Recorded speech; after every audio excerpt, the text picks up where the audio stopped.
اس موقع پر فیصل کو سب کی غلط فہمی دور کرنے کی شدت سے حاجت محسوس ہوئی۔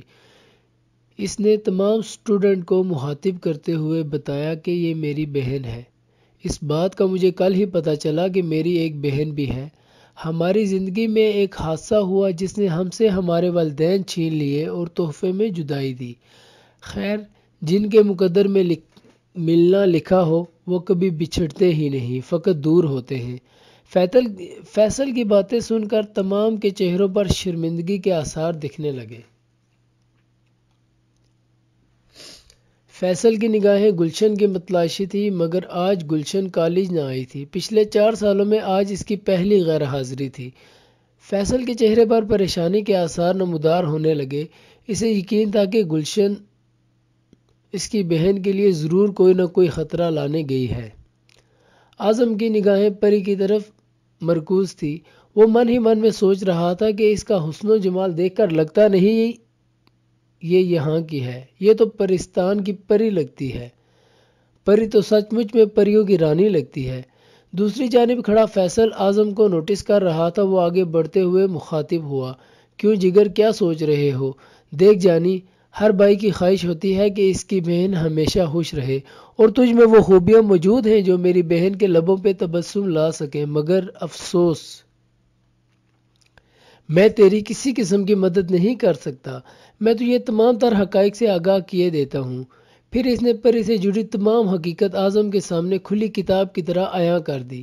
اعظم کی آنکھیں بھیگی ہوئی تھی۔ وہ کانپتے ہوئے ہونٹوں سے کہنے لگا، میرے لیے یہ بات ناقابل برداشت ہے کہ میری ذات سے کسی کو کسی قسم کا نقصان پہنچے۔ میں روپ نگر کی رانی کے لیے اپنی محبت تو قربان کر سکتا ہوں، مگر اس کی جان ہرگز نہیں۔ ہوا وہی جس کا ڈر تھا۔ فیصل کو پہلے ہی اس بات کا یقین تھا کہ گلشن اس کی بہن کے لیے کوئی خطرہ لانے گئی ہے۔ ایک زوردار چیخ کی آواز فیصل اور اعظم کی سماعتوں سے ٹکرائی۔ یہ دردناک آواز لائبریری کی سمت سے آئی تھی۔ دونوں اس طرف بھاگنے لگے۔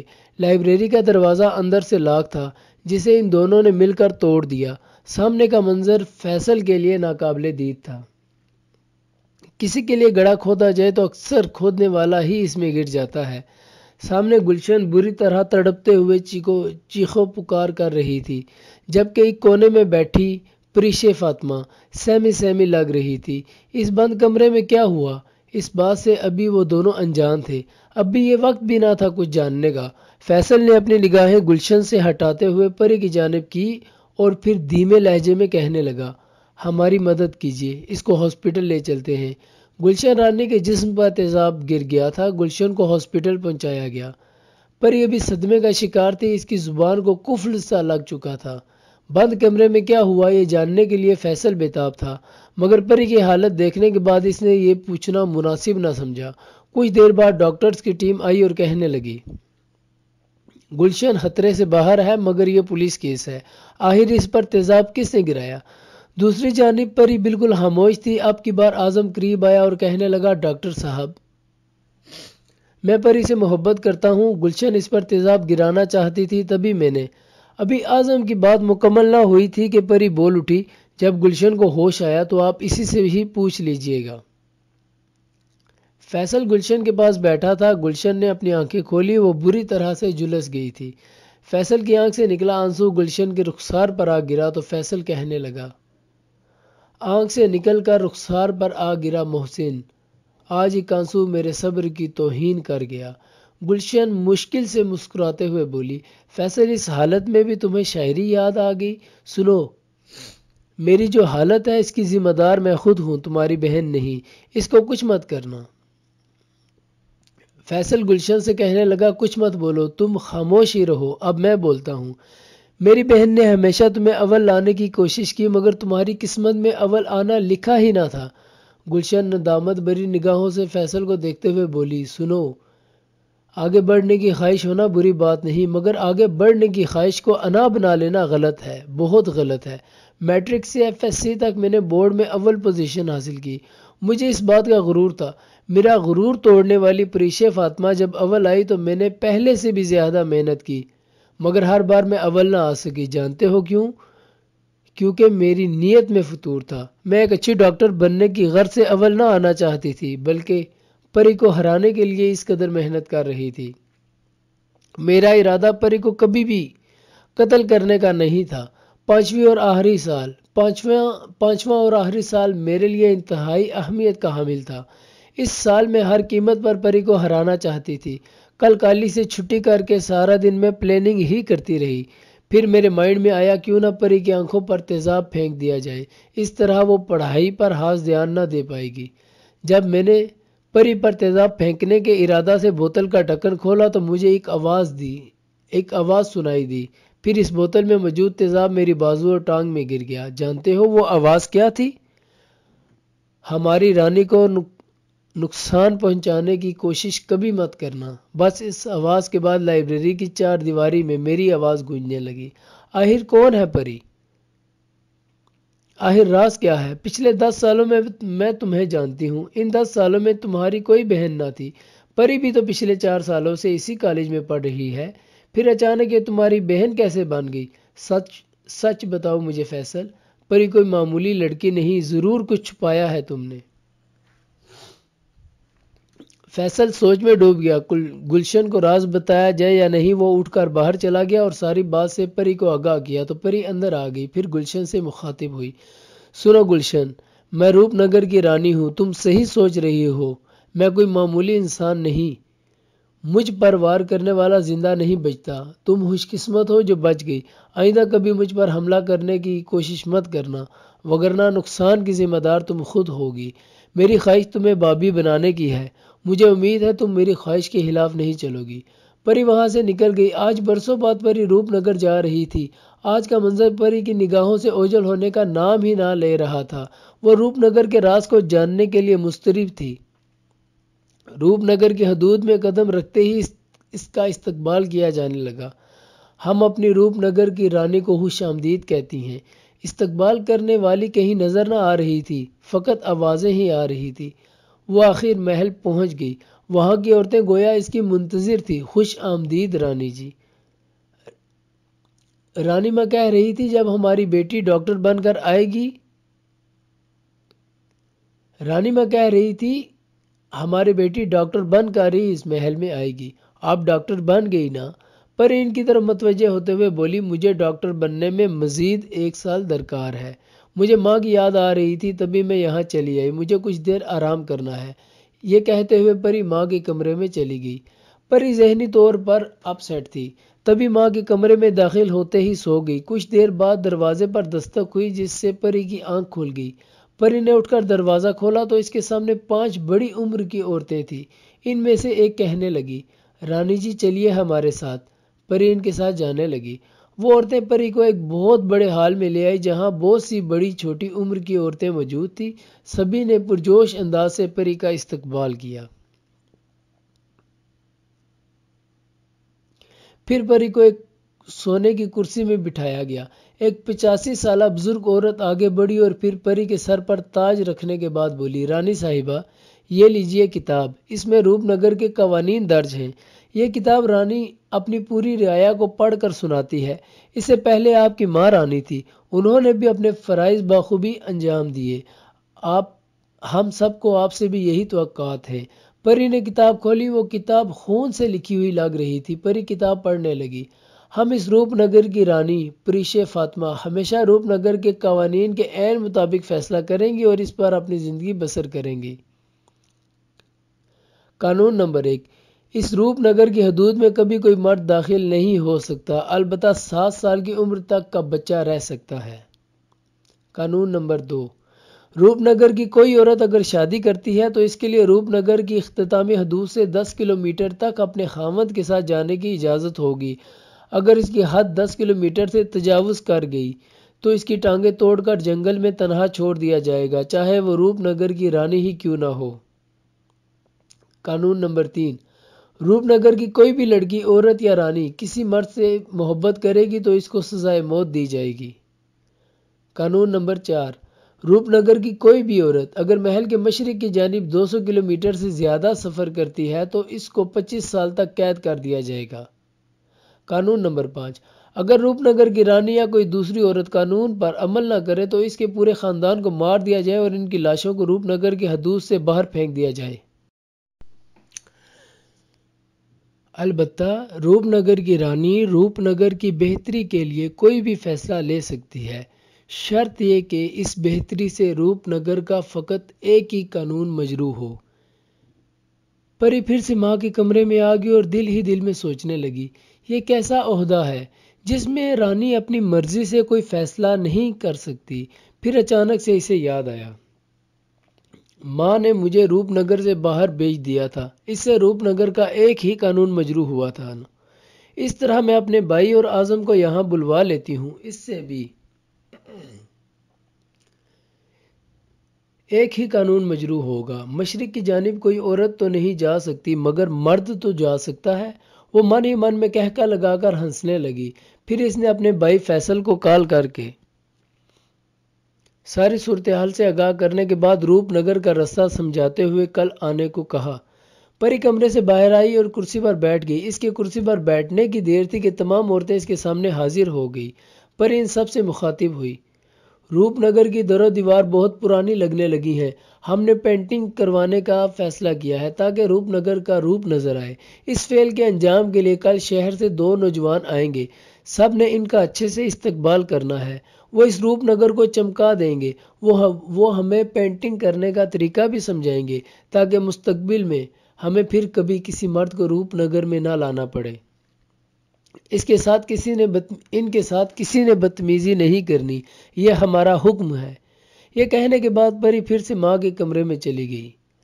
اپنے پلان کے مطابق اگلے دن فیصل اور اعظم روپ نگر کی طرف نکل آئے۔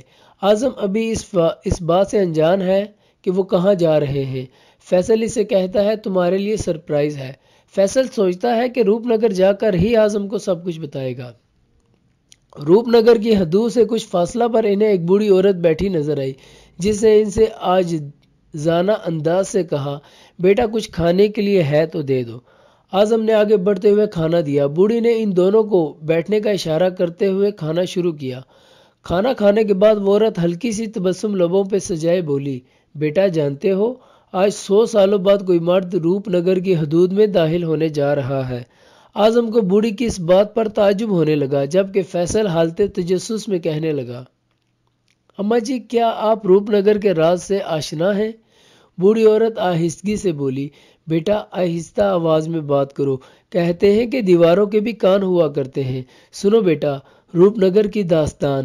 اعظم بت بنے سامنے کھڑا تھا، اسے کچھ معلوم ہی نہ تھا۔ وہ حیرانگی سے فیصل کی طرف دیکھتا ہے مگر فیصل اسے چپ رہنے کا اشارہ کرتا ہے۔ اماں جی کہتی ہیں، بیٹا میری عمر 85 برس ہے۔ یہ بات مجھے میری ماں نے بتائی تھی جو آج تمہیں میں بتانے جا رہی ہوں۔ فقط اسی بات کو بتانے کے لیے میں نے شادی ہی نہ کی اور یہاں بیٹھی رہی، مگر افسوس مجھے کوئی روپ نگر کی خواتین کا خیر خواہ نظر نہ آیا۔ آج جب میری عمر تقریباً موت کے قریب جا پہنچی تو تم نظر آئے۔ تمہاری آنکھوں میں سچائی اور دل میں رحم ہے۔ میں کوئی بیکارن نہیں ہوں، فقط اس راز کی خاطر بیکارن بن گئی۔ میں راہ چلتے لوگوں سے دستے سوال کرنے کے بہانے ان کی آنکھوں کا جائزہ لیتی ہوں۔ اس طرح مجھے اندازہ ہو جاتا ہے کہ یہ روپ نگر کی تقدیر بدلنے کا ذریعہ بن سکتے ہیں یا نہیں۔ مجھے تمہاری آنکھوں میں روپ نگر کا عکس نظر آیا، اب میں سکون سے مر پاؤں گی۔ سنو بیٹا، ایک ریاست کی ملکہ تھی جس کی بیٹی عروفہ بہت عیاش اور ظالم تھی، جو کبھی شادی نہیں کرنا چاہتی تھی۔ ملکہ کو اپنی بیٹی کی بہت فکر رہتی۔ ملکہ کو ایک کنیز نے مشورہ دیا کہ آپ اپنی بیٹی سے کہیں کہ اگر اسے شادی نہ کی تو اس کو آپ تمام تر جائیداد سے الگ کر دیں گی۔ اس بات نے عروفہ کو جھنجھوڑ کر رکھ دیا۔ وہ شادی کرنے کے لیے تیار ہو گئی۔ کچھ دنوں بعد عروفہ کی شادی ہو گئی۔ ملکہ بے حد خوش تھی۔ وہ اپنے خاوند کی تصویر سے باتیں کرنے لگی، سنیے جی، اب تو آپ خوش ہیں نا؟ آج ہماری بیٹی کی شادی ہو گئی، آج وہ اپنے گھر کو چلی گئی، بس میرا فرض پورا ہو گیا، اب میں بھی آپ کے پاس آ رہی ہوں۔ بس اتنا کہنا تھا کہ ملکہ کی روح پرواز کر گئی۔ ماں کے مرنے کے بعد عروفہ نے اپنے خاوند کو قتل کر دیا۔ پھر نہ جانے کیسا جادو کیا کہ اس ریاست میں کوئی مرد داخل نہ ہو سکا، جو داخل ہوتا بھی تو نہ جانے کس دنیا میں چلا جاتا۔ پھر اس مغرور رانی نے اس ریاست کا نام روپ نگر رکھ دیا۔ آج تم دونوں روپ نگر میں داخل ہو رہے ہو، مگر گھبرانا نہیں، تمہیں کوئی نقصان نہ پہنچ پائے گا۔ یہ لو، بڑھیا نے ان کی طرف 2 کالے رومال بڑھاتے ہوئے کہا، جب تک یہ تمہاری جیب میں ہوں گے تمہیں روپ نگر میں کوئی نقصان نہیں پہنچ پائے گا۔ یہ کہنے کے بعد بڑھیا اچانک زور زور سے سانس لینے لگی، پھر اس کی سانسیں رک گئی۔ فیصل اور اعظم نے مل کر بڑھیا کو اٹھایا، پھر شہر لے گئے۔ نماز جنازہ اور تدفین سے فارغ ہو کر پھر سے روپ نگر کی طرف نکل پڑے۔ فیصل نے دوران سفر اعظم سے سب کچھ کہہ ڈالا۔ روپ نگر میں داخل ہوتے ہی عجیب عجیب آوازیں ان کی سماعتوں سے ٹکرائی۔ ہاں ہاں ہاں، روپ نگر میں مرد، اس کو میں کھاؤں گی، نہیں نہیں تم نہیں، میں کھاؤں گی۔ وہاں کوئی نظر نہ آ رہا تھا۔ وہ دونوں چلتے گئے۔ کچھ فاصلہ طے ہونے کے بعد روپ نگر کی عورتیں ان کو نظر آئی، جو پرجوش انداز سے ان کا استقبال کرنے میں مشغول ہو گئی۔ عورتوں کے استقبال کرتے ہی وہ آوازیں میں کھاؤں گی سے بدل کر جی آیانوں میں تبدیل ہو گئی۔ روپ نگر کی خواتین ان دونوں کو محل کی طرف لے جا رہی تھی۔ فیصل نے غور کیا تو اسے محسوس ہوا کہ اعظم کچھ بول رہا ہے۔ فیصل نے دریافت کرنا چاہا تو اعظم بولا، یار آج میری زبان سے نہیں بلکہ دل سے کچھ الفاظ نکل رہے ہیں، سنو۔ سکون میسر ہے مجھ کو نہ آرام آئے، نہ جانے کب زندگانی کی شام آئے۔ پردہ نشی گر پردے میں رہے تو بہتر ہے، دل ڈگمگا جائے جو سرعام آئے۔ ہاں ہاں، آخر تو بھی شاعر بن گیا نا، فیصل کہکا لگاتے ہوئے بولا۔ دونوں محل پہنچ گئے۔ پری سفید کپڑوں میں ملبوس سچ مچ کی پری لگ رہی تھی۔ وہ رانی کی طرح ٹانگ پر ٹانگ رکھے کرسی پر بیٹھی ہوئی تھی۔ چاروں طرف سے رنگ برنگی روشنیوں والے بلبوں کا عکس برابر اس کے چہرے پر پڑ رہا تھا، جو اس کی خوبصورتی میں مزید اضافہ کر رہا تھا۔ آج پہلی بار اعظم پری کے اتنے قریب کھڑا تھا۔ اعظم زیادہ دیر تک اس کا دیدار نہ کر سکا، اسے اپنی آنکھیں جھکا لی۔ پری نے تالی بجائی تو چار عورتیں تھالی میں کچھ لیے حاضر ہو گئی۔ پری نے ان کی طرف دیکھتے ہوئے آنکھوں سے اشارہ کیا تو چاروں نے اپنی اپنی تھالی زمین پر رکھتے ہوئے ان پر سے کپڑا ہٹا دیا۔ وہ تھالیاں خالی تھی۔ دیکھتے ہی دیکھتے ان میں سبز پتے اگنے لگے۔ یہ دیکھ کر تمام اور خواتین جشن منانے لگی۔ اعظم اور فیصل کو کچھ سمجھ نہ آ رہا تھا۔ ایک بڑی عمر کی عورت اپنی کانپتی ہوئی ٹانگوں سے دھیرے دھیرے چلتی ہوئی آگے بڑھی، پھر اپنی کانپتی ہوئی آواز میں بولی، مبارک ہو میری بچیوں، مبارک ہو۔ آج 100 سال بعد اس روپ نگر کی تقدیر بدلنے جا رہی ہے۔ ہمیں اب ان مردوں سے اس جیل جیسی محل کی پینٹنگ نہیں کروانی، اب ہم ان سے کچھ اور کام کروائیں گے۔ یہ سبز رنگ اس بات کی دلالت ہے کہ اب اس چار دیواری کے اندر کیا گیا جادو زائل ہو چکا ہے۔ میں حیران ہوں اس بات سے، آخر کیا ہے ان بچوں کے پاس، جس وجہ سے ایسا واقعہ ہو گیا جس کی ہمیں کبھی توقع نہ تھی، بلکہ جادو تک ختم ہو گیا۔ پری حیرانگی سے ان کی طرف دیکھتے ہوئے بولی، اماں جی ایسا کون سا واقعہ ہو گیا جس کی خبر ہمیں نہیں؟ اماں جی پری کی طرف نظریں جھکاتے ہوئے مؤدبانہ انداز سے بولی، رانی جی یہ دونوں وہ واحد مرد ہیں جو روپ نگر میں داخل ہوئے اور ہماری چھٹی حص ان کے آگے لاجواب ہو گئی۔ آپ کی رعایا کی کوئی بھی عورت ان کے بارے میں کچھ نہ جان سکی۔ یہ سب کیسے ممکن ہو گیا؟ ہم ان کے ارادوں کو نہ جان پائیں۔ کچھ تو خاص ہے ان مردوں میں۔ فیصل سب سمجھ چکا تھا۔ اس نے سارا واقعہ سنانے کے بعد اپنی جیب سے کالا رومال نکالتے ہوئے کہا، سب کمال اسی رومال کا ہے۔ اماں جی نے کہا کہ جب تک تمہاری جیب میں یہ رومال ہوگا تم پر روپ نگر کا جادو اثر نہیں کرے گا اور نہ ہی تمہیں کوئی نقصان پہنچ پائے گا۔ وہ بوڑھی عورت مسکراتے ہوئے بولی، یقیناً اس عورت کا روپ نگر کے ساتھ کوئی نہ کوئی تعلق ضرور ہوگا۔ خیر اب ہمیں روپ نگر کے حقیقت کو جاننا ہے۔ یہی حقیقت جاننے کے لیے ہم برسوں سے مضطرب ہیں۔ یہاں نہ صرف میرے خامد بلکہ رانی جی کے والد محترم اور نہ جانے کتنے مرد پھنسے ہوئے ہیں۔ معلوم نہیں وہ زندہ بھی ہیں یا نہیں۔ بیٹا تم دونوں روپ نگر کے مشرق کی طرف نکل جاؤ۔ مجھے یقین ہے روپ نگر کا راز وہیں کہیں دفن ہے۔ تبھی تو وہاں کسی عورت کو جانے کی اجازت نہیں، البتہ وہاں جانے کا حکم تمہیں صرف رانی جی ہی صادر فرما سکتی ہیں۔ پری کچھ لمحات سوچ میں مبتلا ہو گئی۔ وہ کسی قیمت پر بھی اپنے بھائی اور محبوب کو کھونا نہیں چاہتی تھی۔ پری کی چھٹی حص اس کو سنگین نتائج کی طرف دھکیل رہی تھی۔ پری کی خاموشی روپ نگر کی تمام خواتین کو پریشانی میں مبتلا کر رہی تھی۔ آخر پری بول اٹھی، کیا تم سب کی چھٹی حص تمہیں کچھ بتا پا رہی ہے؟ سب نے نفی میں سر ہلایا۔ پری حیران تھی کہ آخر ایسا کیا ہو رہا ہے۔ پھر اس نے سوچا، شاید سامنے میرا بھائی اور محبوب ہے۔ تبھی مجھے وہم ہو رہا ہے۔ آخرکار پری نے آنسو بہاتے ہوئے اجازت دے دی۔ رانی جی، اعظم نے ایک لمبی سانس لی، پھر اپنی آنکھیں بند کی اور اپنا رخ پری کی طرف موڑتے ہوئے سر جھکا لیا۔ پھر لمبی سانس لیتے ہوئے دھیرے دھیرے اپنا سر اٹھانا شروع کیا۔ پھر اپنی آنکھیں کھولتے ہوئے اپنے لبوں پر ہلکا سا تبسم سجایا۔ پھر غور سے پری کی طرف دیکھتے ہوئے بولا، تم صحیح سوچ رہی ہو، آگے خطرہ ہے، بہت خطرہ۔ اعظم کے اس انداز گفتگو سے پری بہت حیران ہوئی۔